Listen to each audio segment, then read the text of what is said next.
Surya Sayyidi Assalamualaikum warahmatullahi wabarakatuh. Alhamdulillahilladzi amarna bi an nad'uhu bil asma'il husna. Walhamdulillahilladzi ja'alana minal ladzina ajabu da'watahu. Walhamdulillahilladzi ja'alana min ummati sayyidil wujud sayyidil qawnain sayyidina Muhammad.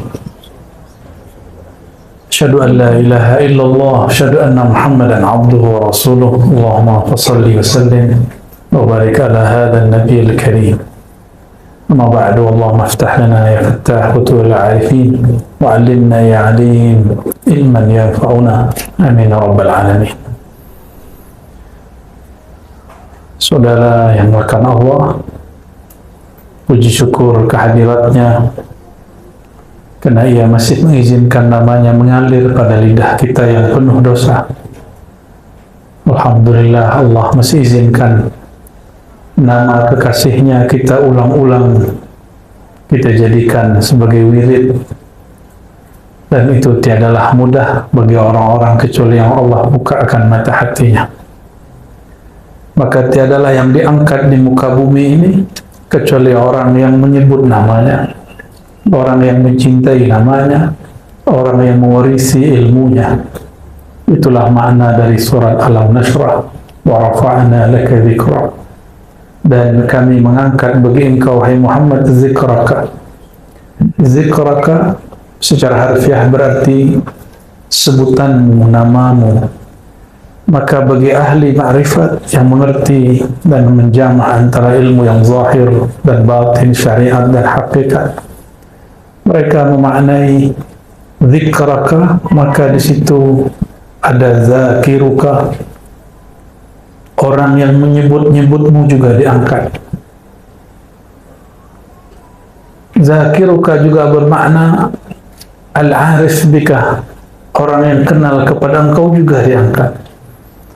Maka jika bersolawat, berceramah, berdakwah, jangan berniat viral, jadi orang yang populer, ya, famous, ya, masyhur. Nah, niat kita hanya karena Allah membesarkan, meninggikan, mempopulerkan nama baginda SAW, maka kita pun mengatakan, ya Rabb, arfa' dzikra habibana, dzikra habibina kama rafa'tahu.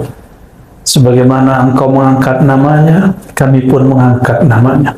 Maka siapa yang menyebut-nyebut namanya, dia pun ikut terangkat. Darjah dia pun ikut terangkat. Semoga yang hadir malam ini, terutama sahibul bait, Datin Umi Zaidah, ya? Aidah. Semoga beliau dan keluarga dan yang berhadir semua Allah tambahkan nurullah, nur Muhammad SAW. Ini mulailah zaman orang mengingkari kajian nur Muhammad SAW. Padahal jika tuan-puan baca, semua kitab maulid dimulai dengan nur Muhammad SAW. Tidak, semua kitab maulid isinya nur Muhammad SAW. Tapi muncullah ada orang mengatakan kajian Nur Muhammad itu kajian daripada pengaruh Kristiani kepada Muslim. Ada juga mufti di sini lah. Ya, saya tidak tahu negara bagian mana lah itu. Dia kata Nur Muhammad itu ajaran Majusi yang masuk ke dalam Islam. Ya salam, mufti, ya salam. Istafti qalbak qabla an tufti linnas. Minta fatwa dulu ke dalam kalbu sebelum kita memfatwa suatu hal. Kita tidak akan mengancam dia dengan ancaman-ancaman kesesatan. Kita cuma udzakiruhu, mengingatkan dia bahwa sadah kibar ulama, ya, ulama-ulama besar sedari dulu, mereka biasa memulai kajian dengan Nur Muhammad sallallahu alaihi wasallam.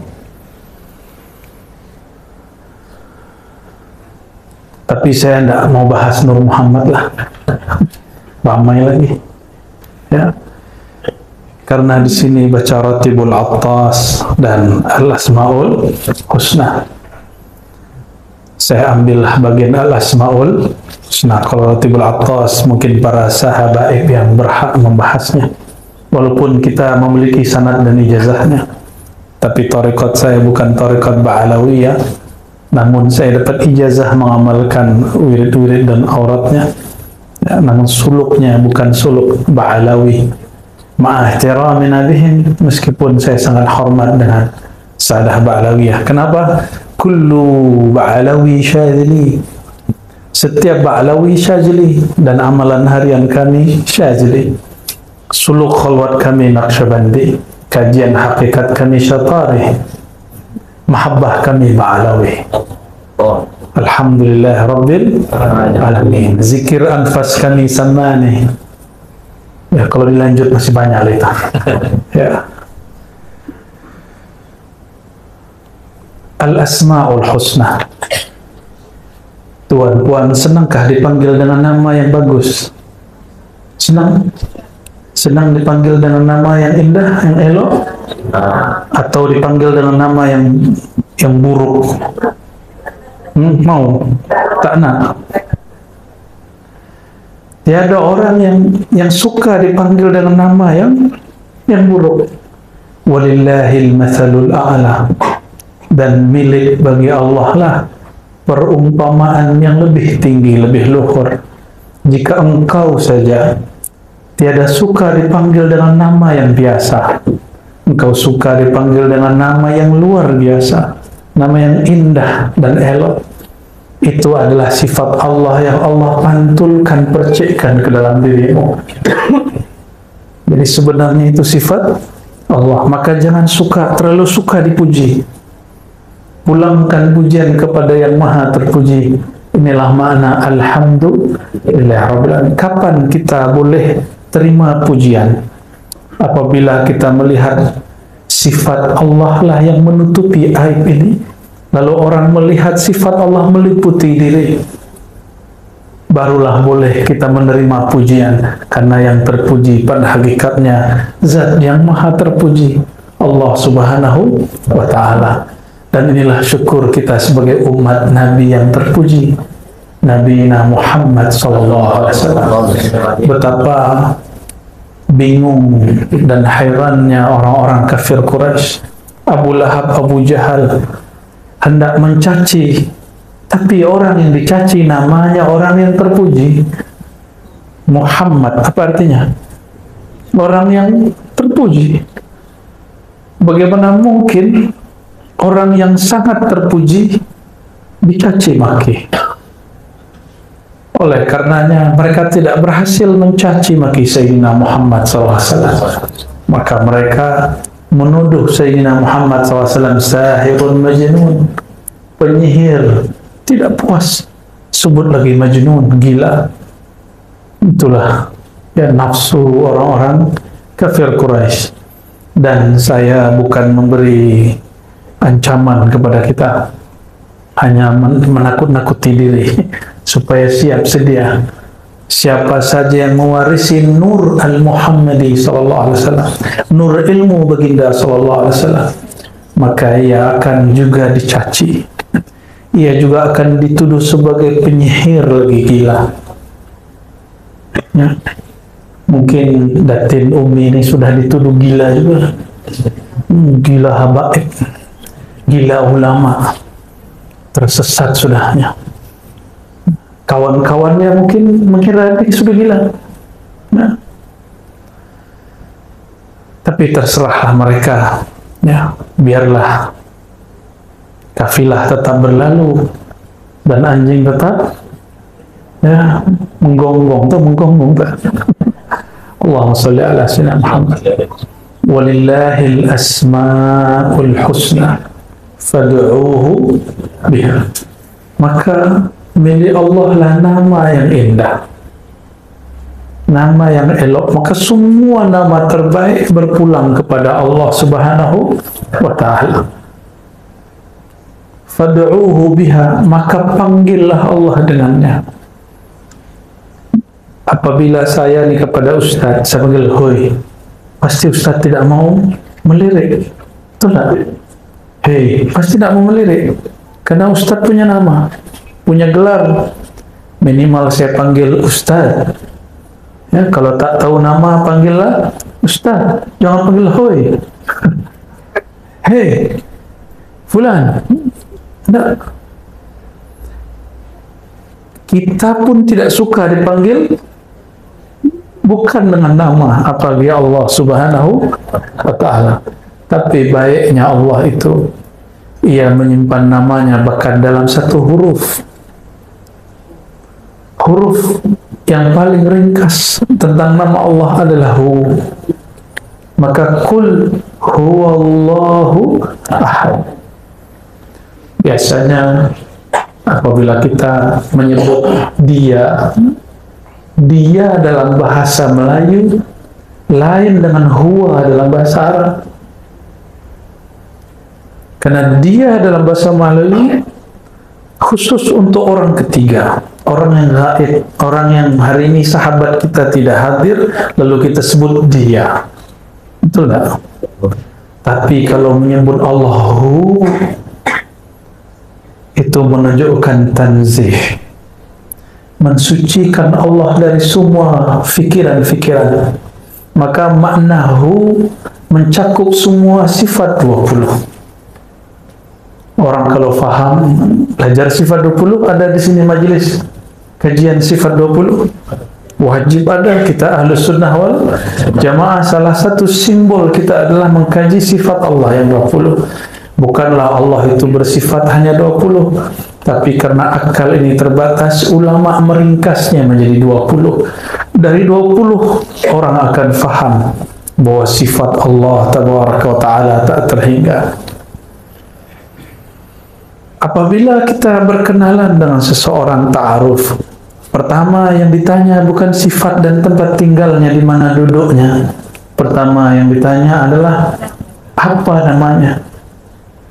Maka awal jalan makrifat mengenal Allah adalah mengenal nama Allah Subhanahu wa Ta'ala. Saya lihat wiridnya sudah bagus, suaranya sangat merdu, tinggal suara dan wiridnya diisi dengan warid. Warid itu dimulai dengan ta'lim. Innamal ilmu bita'allumi. Ilmu itu mesti diambil dari guru. Lain dengan futuh, lain dengan wahbiyah, bukan wahabi. Wahbiyah itu pemberian bakat dari Allah, ya. Tiba-tiba malam Lailatul Qadar atau malam nisfu Sya'ban, mimpi melihat cahaya, esok hari sudah mampu urut orang. Nah, itu namanya wahabiyah. Apa namanya? Atau tiba-tiba habis selesai wirid zikir, tertidur, melihat singa masuk ke badannya. Bangun tidur, dia mampu silat singa. Itu wahabiyah. Tapi hati-hati, wahabiyah tidak selalu mutlak langsung dari Allah. Siapa tahu dari jin, dari khadam-khadam, maka kita mesti berhati-hati. Dan cara menetralkannya, membersihkannya, cukup dengan kalimat tauhid, la ilaha illallah. Orang yang kuat baca la ilaha illallah, Allah bersihkan dia dari ilmu-ilmu jahat. Dan coba tuan-puan perhatikan di dalam Al-Quran, lafaz la ilaha illallah, seingat saya hanya ada 2. 4 atau 2, saya lupa, nanti tolong diingatkan. Seingat saya hanya 2 atau 4. Selebihnya lebih dari 20 ayat menyebut Allahu la ilaha illahu.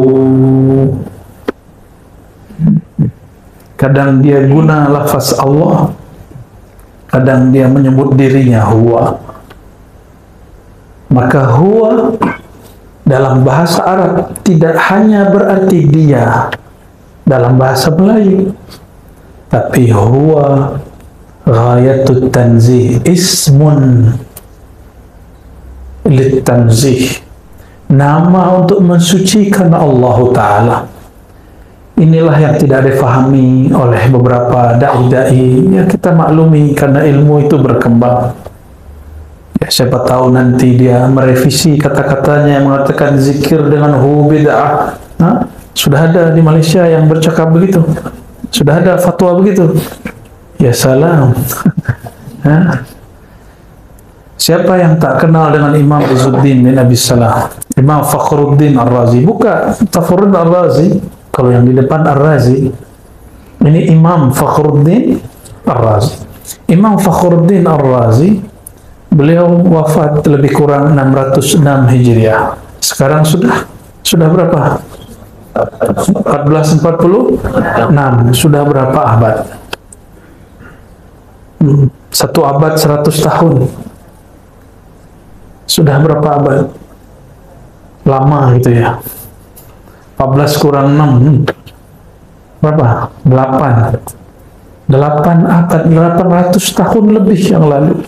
Beliau telah tulis di jilid pertama daripada tafsir Mafatihul Ghaib Imam Ar-Razi. Beliau menyinggung banyak sekali rahasia daripada nama Hu. Mana orang yang katanya pintar, cerdas, kenapa tidak membaca kitab ini? Ya, jadi Hu itu nama. Oleh karenanya Imam Ahlus Sunnah yang bernama Abdul Qahir Al-Baghdadi, boleh diulang namanya? Abdul Qahir punya kitab Usuluddin dan Al-Farqu Bainal Firaq. Apa nama kitabnya? Usuluddin satu, yang kedua Al-Farqu Bainal Firaq, ada lagi yang ketiga Al-Asma' wa Sifat, 3 mujalladat, 3 jilid. Beliau mengatakan Hu ismun min asma'ihil husna. Huwa adalah salah satu nama al-asma'al husna.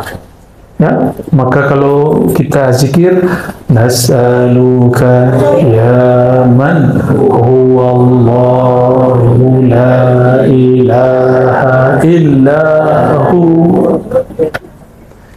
Imam Abul Hasan Syazili, guru daripada Imam Izzuddin Abi Salam, imam mujtahid di zamannya, tapi tidak keluar dari mazhab Syafi'i, tapi dia punya pandangan yang lain dengan Imam Syafi'i untuk beberapa hal. Beliau punya guru Imam Syazili yang punya Hizib Bahar, ya, salah satu hizib yang saya suka, dan kami di Ribat pagi petang mengamalkan wirid asas, astagfirullah 100, la ilaha illallah 100, salawat 100, subhanallah 100, itu di hati beliau. Imam Syazili, salah satu doa asma al-ismul a'azam, nama yang agung yang jika kita memohon dengan nama itu adalah Hu. Maka beliau berdoa, Ya Hu, Ya Hu, wahai yang menyebut dirinya Huwa. Waw itu waw zaidah, pada dasarnya hanya Hu. Waw itu tambahan dalam bahasa Arab. Jadi al-aslu fihi Hu, bila waw. Ada Hu tanpa nyebut waw. Kul huwa, huwa Allah, karena dia disambung maka dibaca huwa Allah. Tapi jika dia diwakafkan Allahu la ilaha illahu, betul tak? Begitu cara bacanya. Sahih? Ada matnya, ya? Hu. Maka apabila tuan puan ambil talqin zikir dari ahlinya, salah satu talqin zikir itulah talqin zikir dengan surat Qul huwallahu ahad, Qul hu Allah. Jika dilakukan dengan teknik yang benar, kaifiat yang sahih, dia akan membuat wajilat qulubuhum. Jika disebut namanya, bergetarlah hati. Ya, jika disebut nama Allah, bergetar hati. Tapi kalau menyebutnya belum tahu caranya, maka hati tiada bergetar. Ya, maka pelajari ilmu ini dari ahlinya, jangan dari YouTube. Ya, pelajari dari siapa? Fas'alu ahlal dzikri in kuntum la ta'lamun. Tapi ingat, tidak semua dokter itu spesialis. Maka tidak semua dai ustadz menguasai ilmu talqin. Banyaklah orang mentalkin dan memberi ijazah, tapi sedikitlah orang yang punya sir daripada la ilaha illallah. Ambil dari ahli sir, ahli zikir, insyaallah nur Allah akan hidup di dalam kalbu kita. Insya orang nur Allah hidup di kalbunya, maka sebesar apapun dosanya tidak akan membuat dia putus asa untuk pulang kepada Allah, karena dia tahu ini yang kami kaji tadi pagi ya, tapi karena memang tidak ada live ya. Apa itu? Was-was syaitan dan terjerumusnya seorang hamba dalam maksiat itu adalah jalan bagi salik untuk kembali kepada Allah. Maka min alamati, di antara husul taubah, terbitnya nur taubat pada diri seorang hamba, si hamba dimunculkan rasa dia bersalah di hatinya, rasa dia berdosa di hatinya. Coba perhatikan, Sayyidina Muhammad SAW berdosakah? Ada dosa Nabi Muhammad SAW? Tuhan, hari ini ada dosa? Matanya berdosa, lidahnya kalau usah pandang orang, pandang diri kita ya. Kolbunya hari ini dosa nggak? Kita tidak usah memandang siapapun, pandanglah diri ini penuh dengan dosa. Dosa itu kotoran. Senangkah sudihkah tuan puan memandang orang yang di pada tubuhnya, badannya, wajahnya ada kotoran? Nah, apalagi Allah Subhanahu wa ta'ala. Allah memandang kepada wajah kalbu. Apabila mata ini berdosa, kalbu langsung hitam, dan Allah tidak suka kalbu yang hitam. Tapi itu dosa zahir, mendengar aib orang ya, membicarakan aib orang, itu dosa zahir. Ada dosa yang tersembunyi. Adakah rasa mohon maaf hari ini diri kita merasa lebih soleh daripada orang lain? Ada? Merasa diri ini lebih alim dari orang lain? Ada rasa itu? Ada merasa diri ini lebih berilmu daripada orang yang duduk di kiri kanan kita? Ada rasa itu? Jika itu ada, ya tuan-tuan jawab di hati lah. Jika itu ada, itu dosa lebih besar dari dosa memandang yang haram. Hari ini kawan kita, sahabat kita mendapat rezeki dari Allah. Ada rezeki materi, uang kah, duit kah? Ada rezeki imateri, ya, mungkin populariti, mungkin dia disukai orang, dipuji orang, mungkin dia dapat ilmu. Ini rezeki juga. Maka setiap orang yang dapat rezeki pasti ada yang iri dan dengki. Adakah kita hari ini iri dengki kepada seseorang? Iri dengki itu menginginkan dapat nikmat yang Allah berikan kepada sahabat kita, saudara kita, dan kita ingin dia tidak dapat. Itu namanya iri dengki. Tapi ada iri yang positif.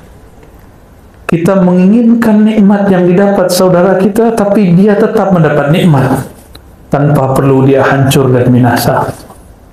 Nah, itu boleh. Ya. Maka dosa itu ada dua, dosa zahir, dosa batin. Tahukah saudara yang pertama kali iri dengki siapa? Iblis. Yang pertama kali sombong siapa? Iblis. Maka siapa yang merasa dirinya lebih, siapa yang iri dengki kepada orang, dia sedang mengambil sifat-sifat iblis. Dan ini wajib kita bertobat padanya. Maka apabila setiap Bani Adam memang berdosa, namun tidak semua Bani Adam merasa berdosa. Sayyidina Muhammad SAW dan semua para nabi berdosakah? Nabi Muhammad punya dosa? Betul. Betul, sahih. Ya. Kecuali Ibnu Taimiyah, Imam Salafi Wahabi, mengatakan para nabi berdosa dosa kecil. Ini Ibnu Taimiyah, ya, yang disebut oleh kelompok Salafiyah Syekhul Islam, ya, tanggung jawab dia di hadapan Allah nanti. Ya, kita tidak ada urusan. Dalam akidah Ahlus Sunnah yang kita anut, para nabi, terutama Nabi Muhammad SAW, tiadalah ia berdosa. Disebut maksum. Ada namanya maksum. Maksumah, ada punya nama maksumah? Ada, maksum. Ada. Siapa? Suaminya? Arwah. Allahumma salli ala sayyidina Muhammad. Nabiyyina Muhammad SAW. Perhatikan, ada muhim. Ini penting sekali. Nabi kita tidak berdosa, tapi ia merasa berdosa. Saya, kita, tuan-puan hari ini, kita pasti berdosa, tapi kita tidak merasa berdosa. Betul ya? Para nabi alaihimussalatu wassalam memandang dirinya jika melanggar satu adab, maka dia sampai dia wafat dia bertobat kepada Allah Subhanahu wa taala. Sayyidina Ibrahim, dia berbohong 3 kali untuk kebaikan. Sampai nanti di akhirat orang minta syafaatnya, apa kata beliau? Duhai umatku, bukankah aku ini nabi yang berdosa 3 kali berdosa, 3 kali berbohong? Itu para nabi. Para nabi, dia berbuat sesuatu dan dia merasa bersalah di dalamnya. Maka semua para nabi tawabin, semua nabi itu ahli taubat. Ingin merasakan nikmat bertuhan, ingin merasakan nikmatnya zikrullah, benar-benarkan, betul-betulkan taubatnya. Apakah kita senang masuk ruangan tapi ruangannya kotor? Masuk masjid suraunya berdebu, apa namanya nih? Tikar apa? Karpetnya sudah kotor, ya, banyak debunya, banyak kotoran-kotoran di dalamnya. Nyamankah? Tidak. Para imam ahli zikrullah, mereka ijma', qalbul mu'min baitullah, rumah Allah, surau yang hakiki, masjid hakiki, bukan bangunan fisik itu. Karena bangunan fisik itu boleh diubah nanti jadi gereja. Seperti Hagia Sophia, sudah dari gereja jadi masjid, masjid jadi gereja, gereja jadi museum, museum jadi gereja, jadi masjid lagi. Kalau bangunan boleh diubah, tapi kolbu ini tidak boleh dirubah. Nah, maka ini yang disebut baitullah hakiki. Jika seseorang masuk ke dalam dirinya, di dalam dirinya masih ada noda mata, noda telinga, noda pandangan, pendengaran, noda lisan, noda tangan dan kaki, noda kalbu, maka ia tidak akan lama tahan zikrullah. Dia tidak akan lama tahan dalam baitullah yang ada dalam dirinya. Padahal Sayyidina Muhammad SAW mengatakan dalam hadis yang sahih, idza ra'aita ahadan, ya, jika engkau melihat seseorang, ya, suka datang ke masjid, fashhad lahu bil iman, maka saksikanlah dia benar-benar beriman. Oleh Imam Ghazali dimaknai bukan saja datang ke masjid yang fisik, itu betul, itu zahir iman. Tapi iman yang sesungguhnya apabila seseorang dia betah, dia nyaman, dia senang masuk ke dalam baitullah yang ada di dalam dirinya. Maka lihatlah orang-orang dia nyaman, dia suka lama-lama zikrullah. dia sungguh menikmati lama-lama ketika berselawat. Ya, bukan karena suara yang indah saja, tapi karena suara di dalam kolbunya sudah sangat indah. Bukan karena ruangan ini bersih saja, tapi karena ruangan di dalam dirinya bernama kolbu, ruang dan relung kolbunya sudahlah sangat bersih. Oleh karenanya, miftahul walayah at-taubah.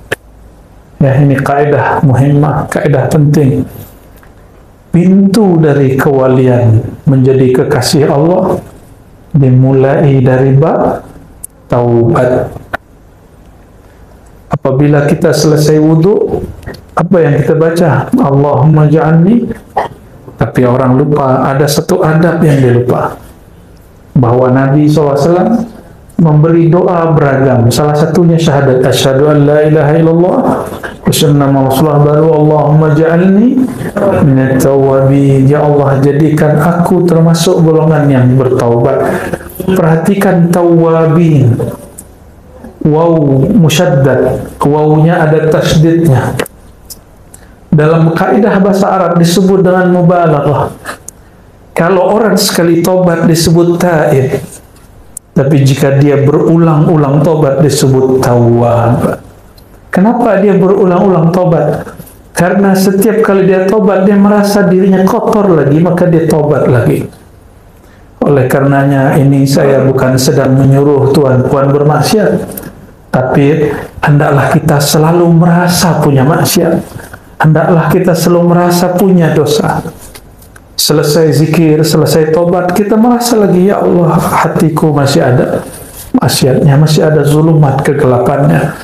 Oleh karenanya, ya, tiada seorang wali yang saya kenali kecuali amalan dia adalah zikir taubah. Zikir taubah, tidak ada timur, barat, Arab, tidak Arab, Habib, tidak Habib, mursyid, tidak mursyid. Wali itu tidak mesti mursyid. Boleh jadi dia mastur, tersembunyi dalam keramaian, ada yang tersembunyi dari keramaian. Amalan wajib mereka mandi taubat, zikir taubat, sholat taubat. Nah ini, jadi kenapa kalau zikir sama-sama kuat, tapi zikir sendiri tidak kuat?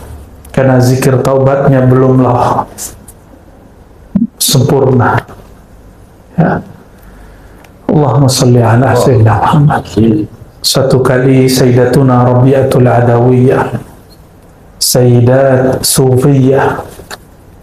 Jadi Sufi, wali Allah tidak hanya laki, tapi juga ada wanita perempuan. Beliau sebagaimana diriwayatkan oleh Imam As-Suhrawardi dalam Awariful Ma'arif, apabila ia beristighfar, bertobat, dia berkalam. Kalam yang wali laki tidak pernah tahu kalimat itu, tapi dia tahu lafaz itu. Apa kata dia? Astaghfirullah fi istighfari. Aku mohon ampun kepada Allah, aku memohon maaf kepada Allah. Kenapa? Karena istighfarku tidak sungguh-sungguh.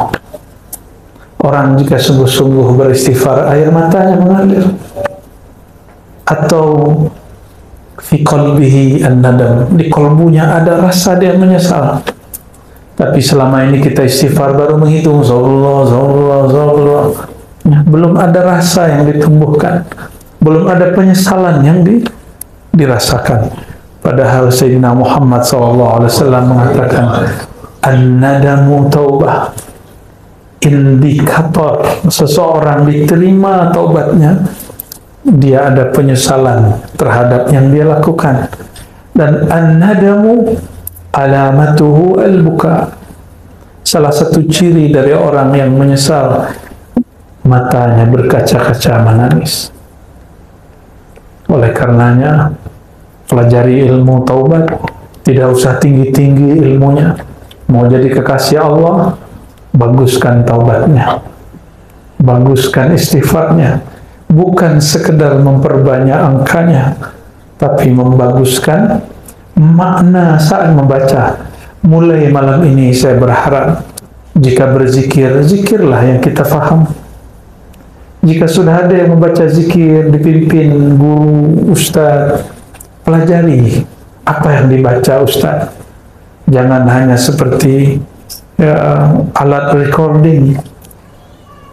Dia mampu merekam semua yang dia dengar, tapi dia tidak faham. Apa kata Allah SWT? Kal himar yahmilu asfara. Hanya seperti, mohon maaf, keledai, himar yang mengangkut lembaran-lembaran ilmu, tapi dia tidak tahu apa yang dia bawa. Saudara-saudariku makan Allah, saya ini juga bukan orang suci. Setiap hari merasa di kolbu saya ada dosa, ada masuk, mau tidak mau masuk. Awalnya kita berputus asa, tapi ternyata para masyaikh mengatakan, idza aradallahu ay yarfa' 'abdahu, jika Allah hendak mengangkat seorang hambanya, arsala ilaihi syaitan fayuwaswisu alaihi, maka Allah Ta'ala mengirim syaitan, iblis, lalu memberi was-was kepada dirinya. Nah, ini kabar entah gembira, entah menyedihkan, ya. Ada was-waskah dalam pikiran? Seorang sahabat datang kepada baginda SAW, hadis Sahih Bukhari, ya Rasulullah, diriku was-was. Was-was, ada gangguan di pikiran, ragu, ada rasa takut, ada rasa cemas, ada rasa apakah Allah terima aku atau tidak. Ada perasaan-perasaan yang sepertinya kita tidak percaya diri di hadapan Allah SWT. Itu dia. Apa kata Nabi Muhammad SAW menanggapi sahabat yang bertanya ini? Jadi itu sudah ada sejak zaman baginda Nabi Muhammad SAW. Sekelas sahabat-sahabat, level mereka sangatlah tinggi, tapi mereka masih was-was. Apatah lagi kita di zaman yang penuh was-was. Baru buka YouTube, langsung kita yang tadinya tidak mau dapat was-was, malah mencari was-was itu. Itu tak? Ya. Katanya tidak mau dapat was-was, tapi kita malah membaca si was-was itu. Minal jinnati wan nas. Kalau was-was dari jin masuk secara gaib, tapi was-was yang zahir, inilah yang lebih berbahaya. Kita baca komennya, baca statusnya, baca kalam-kalamnya, mendengarkan podcastnya. Ya, kita yang mencari ulah, kita cari penyakit sendiri, lalu salahkan orang lain, bahkan menyalahkan Allah. Ya, Allahumma salli ala Sayyidina Muhammad. Maka mengambil ibrah dari Imam Abu Bakar Al-Banani tadi, dan juga Sayyidatus Sufiyah, penghulunya para sufi yang arifah billah, yaitu Sayyidatuna Rabi'atul Adawiyah. Istighfar kita wajib diistighfarkan. Istighfar kita wajib diistighfar. Kenapa? Kita tidak bersungguh-sungguh dalam beristighfar.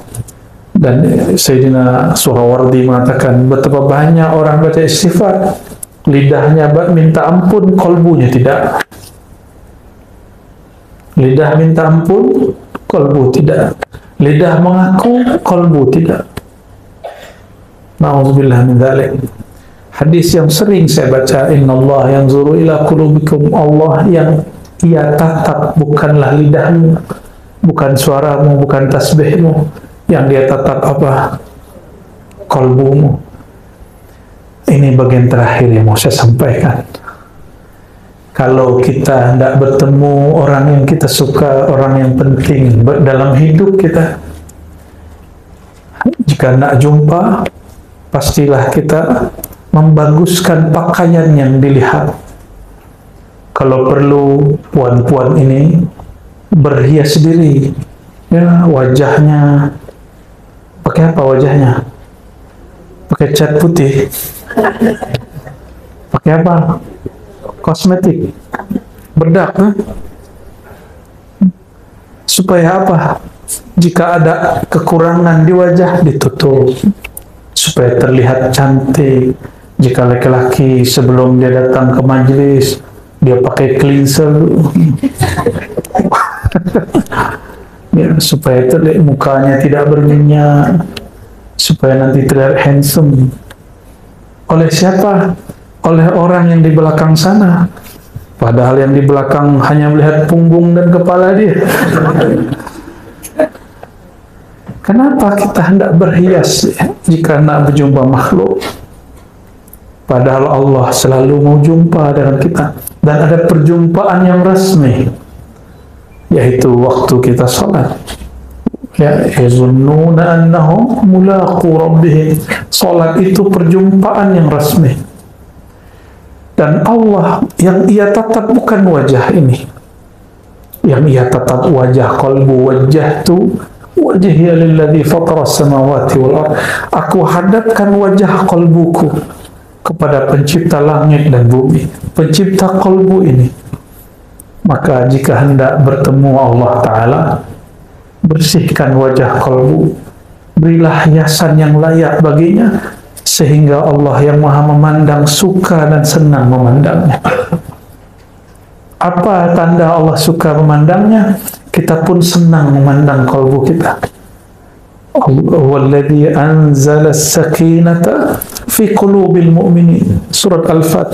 Dialah yang menurunkan sakinah, rasa tenang, rasa nyaman kepada kalbu orang yang beriman. Turunnya ke dalam kalbu, bukan kepada wajah, bukan kepada otak. Awal kita kenal orang, kita pandang fisiknya, lama-lama kita pandang isi kepalanya, lama-lama kita pandang isi kalbunya. Betul tak? Sahabat yang paling disuka, apakah sahabat yang wajahnya paling bagus, paling elok, atau yang hatinya paling elok?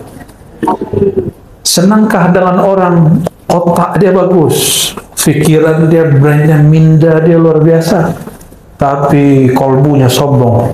Suka dengan orang begitu?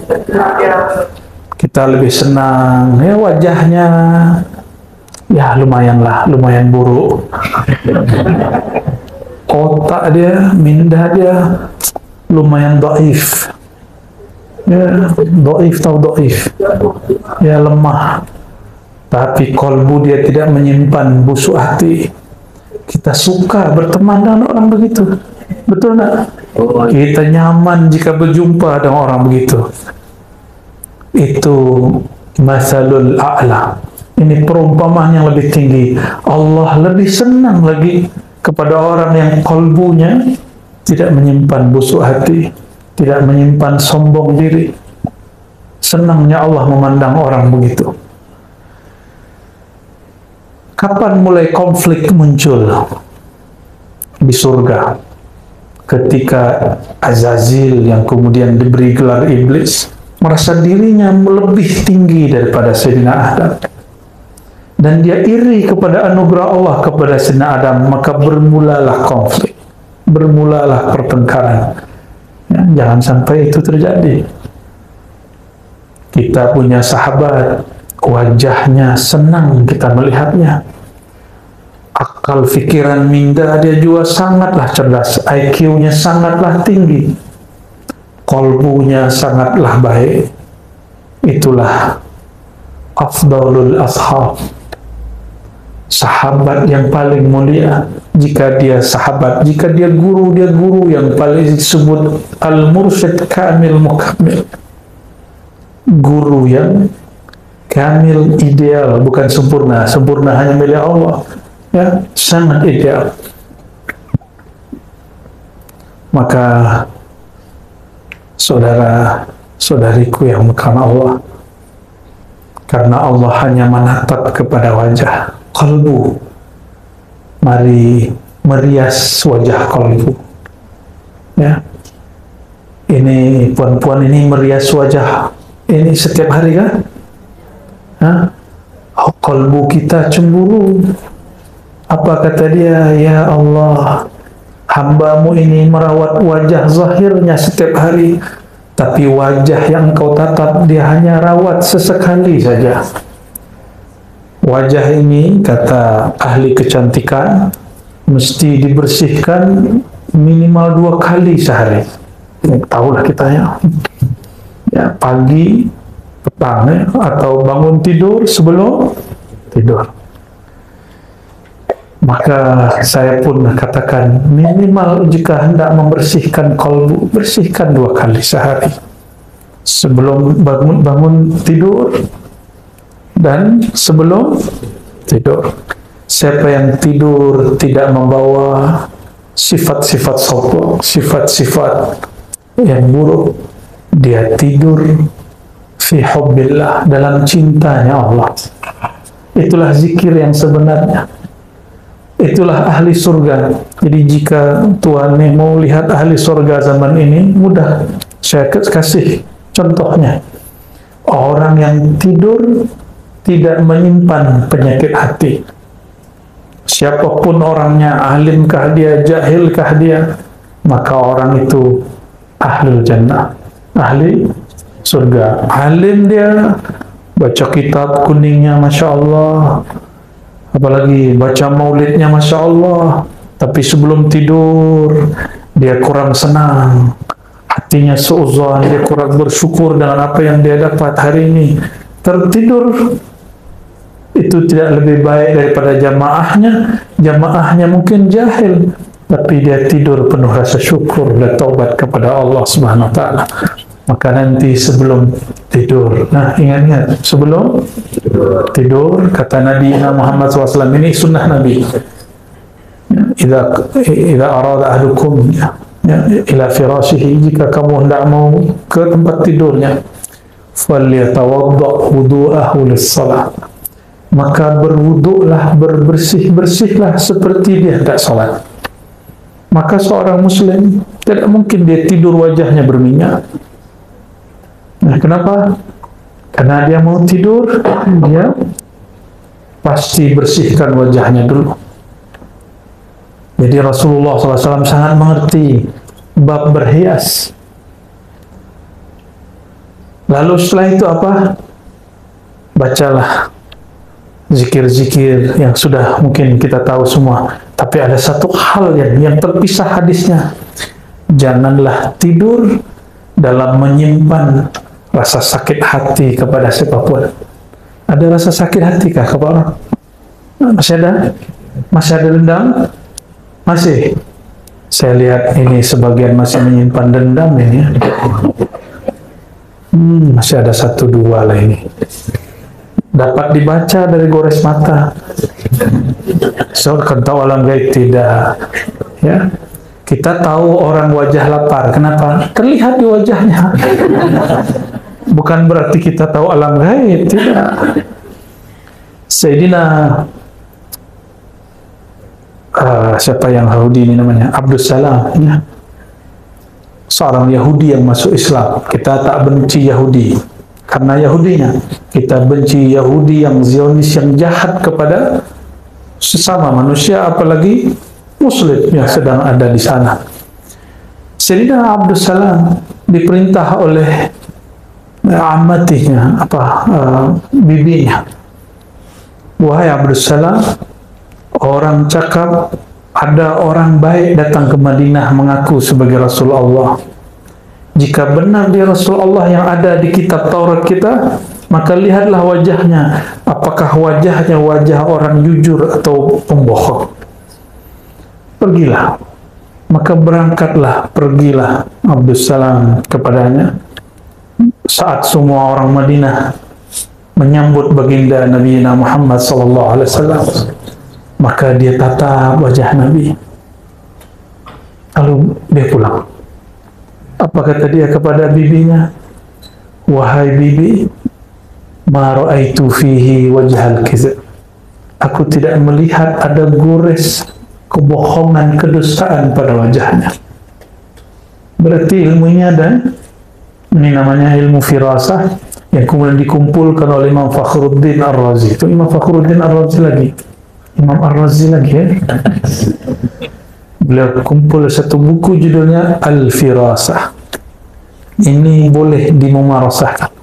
Sayangnya yang guna ilmu ini orang China, Feng Shui, itu ilmu firasah, itu bukan khurafat. Di Sumatera, di Jawa, itu orang tua-tua dulu ada ilmu itu, tapi dikhurafatkan oleh Wahabi. Ya, padahal ilmu itu ada. Ya, akhirnya orang-orang hari ini mengharamkan yang tidak haram, menganggap syirik yang tidak syirik. Ya, na'udzubillah min dzalik. Kembali kepada yang tadi, jika hendak tidur, setelah kita bersihkan yang zahir, bersihkan juga yang batin, maka sebelum tidur pegang dadanya, katakan, ya Allah, jika ada di dalam hatiku rasa benci, rasa sakit hati, rasa bermusuhan, rasa sombong, rasa semua yang buruk-buruk, tolong Engkau angkat dan hapus ya Allah. Barulah baca Bismikallahumma, coba nanti, dan hidupnya pasti bahagia. Mau tahu orang paling bahagia? Orang yang di dalam tidurnya tidak menyimpan dan tidak membawa satupun sifat-sifat yang buruk. Ya, dan semoga Allah menulis kita fi diwanit tawabin, dalam daftar nama-nama ahli taubat, wala yaqbiduna illa wa nahnu minhum, dan jangan sampai kita dicabut ya Allah, ya, dan kecuali kita dalam keadaan bertobat kepada Allah Subhanahu wa ta'ala. Lebih kurang itu, ya. Semoga Allah Ta'ala menerima kita semua. Iqbalna ya tawwab, ij'alna minat tawwabin, bihaqqi Sayyidina Muhammad Sayyidit Tawwabin. Astaghfiruka, nastaghfiruka fi istighfarina. Ikuti ya Allah, ya Allah, ya Allah, kami memohon ampun ya Allah, dosa mata kami ya Allah, memandang yang haram ya Allah, memandang hina orang lain ya Allah, ampunkan dosa pandangan kami ya Allah, dosa pendengaran kami ya Allah, dosa lisan menyakiti sahabat kami ya Allah, dosa kolbu ya Allah, dosa sombong ya Allah, dosa angkuh ya Allah, dosa iri dengki ya Allah, dosa lalai mengingat Engkau ya Allah. Allahumma ya Allah, tahhir qulubana, bersihkan kalbu kami, bersihkan hati kami dari semua penyakit-penyakit hati, sembuhkan jiwa kami dari semua penyakit-penyakit kerohanian. Allahumma ya Allah, la taqbidna, jangan Engkau menjemput nyawa kami, illa wa naqulu la ilaha illallah, kecuali Engkau takdirkan kami membaca la ilaha illallah Muhammadur Rasulullah. Allahumma ja'alna minat tawabin, Allahumma ja'alna minat tawabin, Allahumma aktubna fi diwanit tawabin. Ya Allah, terima taubat kami, terima taubat kami, dan tulislah nama kami pada daftar nama orang-orang yang bertaubat. Amin ya rabbal alamin. Rabbana atina fid dunya hasanah wa fil akhirati hasanah wa qina adzaban nar. Ikuti ya Allah, ya Allah, ya Allah, ya Tawwab, ya Tawwab, ya Tawwab, tub alaina bihaqqi nabiyyina Muhammad sallallahu alaihi wasallam, walhamdulillahi rabbil alamin. Al-Fatihah.